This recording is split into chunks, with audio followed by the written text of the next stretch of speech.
got some motherfucking design on right now. What's up guys, welcome to my new Q&A video with 100 plus subscriber. आज चाहिँ म यो post हालेको थिएँ Q&A को लागि क्वेशनहरु सोध्नु म एन्सर दिन्छु भनेर अनि त्यसैको एन्सर हेरौँ आज कस्तो कस्तो क्वेशन आछ अनि त्यसैको एन्सर दिउँ है त क्वेशनहरु त धेरै आयो होला मलाई कोही DM पनि आछ अनि कोही फेस टु फेसमा पनि सोध्नु भएको छ त सब कलेक्ट गर्छु अनि फटाफट एन्सर दिउँ यो चाहिँ मेरो एक्स दादा XT स्पोर्ट को फ्री फायर को जर्सी हो भर्खर मात्र काठमाडौँबाट आएको हो हेरौँ कस्तो छ welcome guys to my new question हैन अब क्वेशन सोध्न तर्फ लागौं पेनमा मैले क्वेशनहरु लेखेको थिएँ सरी फर दैट हाम्रो मेनली धेरै क्वेशन चाहिँ के भन्नु बिहे कहिले गर्नुहुन्छ भन्ने थियो त्यो चाहिँ म एटलिस्ट लास्टमा भन्छु है त ल हाम्रो नवीन भाइको एउटा कमेन्ट आएको थियो how many smoke in a day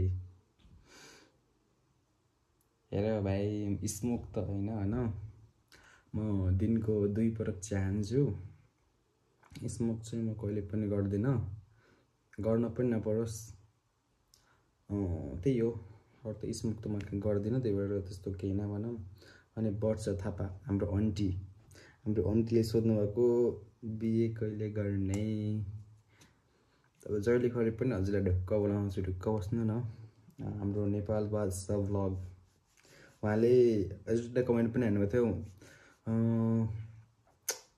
Nepal बादशाहसँग पनि भ्लग बनाउन पर्यो रे मैले चाहिँ भ्लगले मेनली भ्लगमा मेरो यो लास्ट भ्लग यो हरिया सेकेन्डरी स्कुलको भ्लगमा उहाँ हुनुहुन्थ्यो त्यसपछिको भ्लगमा उहाँ हुनुहुन्न त्यही भएर एउटा सँगै भ्लग बनाउनु पर्यो आज पहाडको होली हो यो भिडियो कहिले आउँछ थाहा भएन तर आज पहाडको होली हो त्यही भएर आज सुट गरेको तर कहिले आउँछ यो भिडियो त थाहा भएन हैन तर एटलिस्ट छिटै आओस् यो भिडियो आज पहाडको होली राति यो बारेमा म आज साँझको भ्लगमा भन्छु साँझ पनि म भ्लग बनाउने वाला छु त्यही भएर बेस्ट कन्टेन्ट छ आजको त्यो छुटाउनु भएन ल के धेरै कुरा नगरौँ आजको भ्लगको बारेमा आएपछि भ्लग हेर्नु थाहा पाइहाल्नुहुन्छ के हो नेक्स्ट क्वेशन चाहिँ हाम्रो नेपाल भाषाकै छ जीएफ पब्लिक किन नगरेको वाइटीमा यस्तो जीएफ भनेर पब्लिक त नै यस्तो युट्युबमा पोस्ट चाहिँ छ जस्तै कि हाम्रो हरिया सेकेन्डरी स्कुलको वार्षिक उत्सव पछि चाहिँ मैले हरिया मल्टिपल क्याम्पसको वार्षिक उत्सव पालेको छु त्यसमा मैले फेस देखाएको छु अनि साइडमा जुन टाउको थियो त्यो पनि उस्तीको हो गर्लफ्रेन्ड भनेर यस्तो उतो देखाएको त छैन तर छिट्टै देखाउने वाला छु एज वेल एज मेरो युट्युब त कोले हेर्छ र त्यही भएर subscribe to see my girlfriend face reveal हाम्रो सरिता गौतमजीको क्वेसन थियो बिहेको कुरा चलाउन गर्लफ्रेन्डको घर अरे अझै म सानो छु ठुलो मान्छे भन्छु पैसा कमाउँछु अनि बल्ल त्यही भएर इन्तजार गरौँ एज कति भयो मेरो फेस हेरेर धेरैले तपाई ठुलै हुनुभयो 20 22 21 वर्षको भन्नुहुन्छ तर म हैन बल्ल 19 वर्षको भए त्यही हो तिम्रो बुढी विदेशमा हो हैन उ हरिया मल्टिपल क्याम्पसमा सेकेन्ड इयर BBS मा पढ्छ तर म भन्दा ट्यालेन्ट छ के भन्नु त्यसपछि हाम्रो सुशान्त भाइ मेरो फर्स्ट सब्स्क्राइबर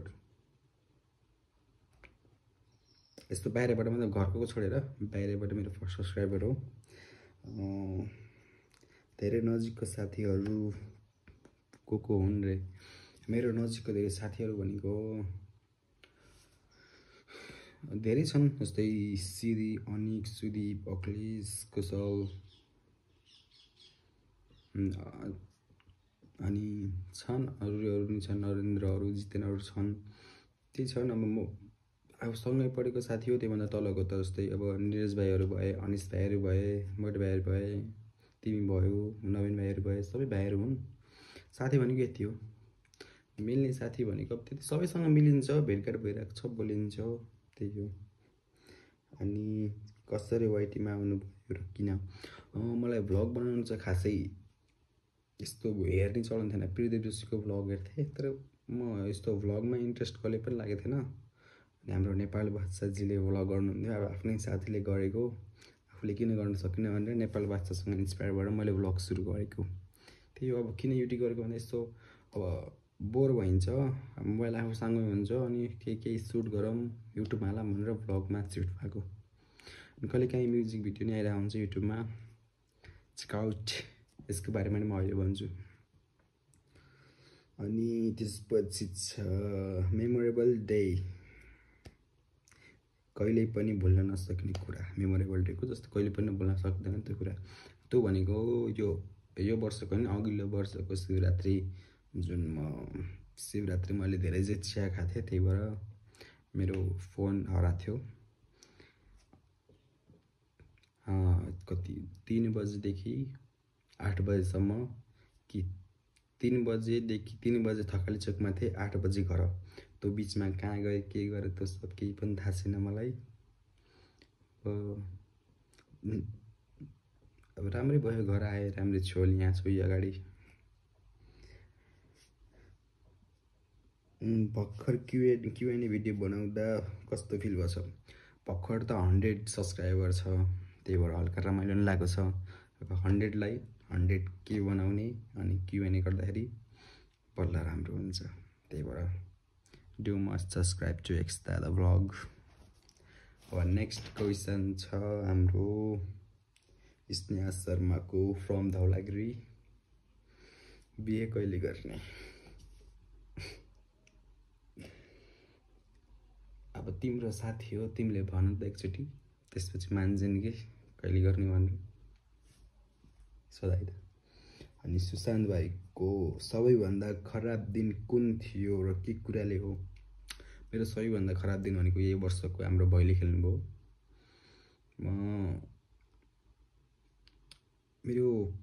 म पहिला कम्प्युटर पढाउँदाखेरि मलाई त्यही कन्सल्टेन्सीबाट मलाई भैलो खेलाम भन्नुभएको थियो सरहरूले, तर म खेलिनँ। साथी भन्दै भैलो खेल्न गएँ, तर हुने छन् कोही साथीहरू पनि घाँटी हुने छन्। अब के भन्ने, त्यही हो, साथी भनेर कहिले पनि भैलो नखेल्नु, मिल्ने साथीले पनि छुरा हान्न सक्छ, यति हो। यहाँ धेरै के भन्दिनँ, फेरि यसले त बाहिर गएर कुरा लाग्यो ह्यान त्यान भन्ने हुन्छन्। मैले यस्तो कुरा लगाएको भए अहिले त छोडिदिउँ यो कुरा, एन्ड प्रगति गरोस् आफूले। अनि आफ्नो राम्रो बानी नराम्रो बानी। आफ्नो राम्रो बानी भनेको मेरो बाहिरको के कुरा खान्न, करेन्ट बाइक, करेन्ट चाउँछु, फेभरेट हो मेरो।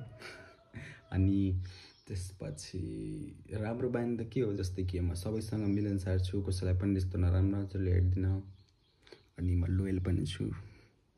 नराम्रो बानी के छ, छिटै रिसाउँछु, अनि हल्का बेलामा मुड चेन्ज भइरहेको छ, त्यही हो। त्यस्तो रिसाउने लड्ने बानी छैन मेरो।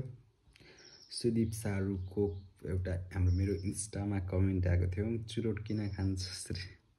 म चुरोटै खाँदिनँ, किन चुरोट खान्छस् भन्छु। चुरोट खाने भए पो अब खान्थेँ भन्ने हुन्थ्यो होइन, तर खाँदिनँ। यो चाहिँ मेरो पछाडि ल्यापटप छ, अघि गीत सुन्दै थिएँ, अनि त्यही भएर त्यतिखेर भिडियो बनाइहालेको।